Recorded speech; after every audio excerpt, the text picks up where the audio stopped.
250টার বেশি সিট তৃণমূল কংগ্রেস পাবে, এটার মধ্যে কোনো সন্দেহ নেই। বাংলাকে সাক্ষী হলো এমন একটা পদযাত্রা যেটা ভারতবর্ষ আগে দেখেনি। আমি এটুকু বলবো, যদি আমাদের গর্ব যে কর্মীরা যারা দিনরাত খাটে দলের জন্য, তার ভরসা হচ্ছে দিদি যেভাবে নিজের দলকে আগিয়ে রেখেছে গত 20 বছর ধরে, 26 বছর ধরে, এবং গত 3 টার্ম যেভাবে বাংলার মানুষকে আগিয়ে রেখেছে।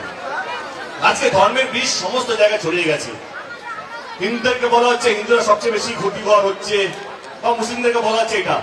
আমি এটুকু বলবো, যদি কাজে নিরীক্ষে বাংলায় যদি ভোট হয়, 250টার বেশি সিট তৃণমূল কংগ্রেস পাবে, এটার মধ্যে কোনো সন্দেহ নেই।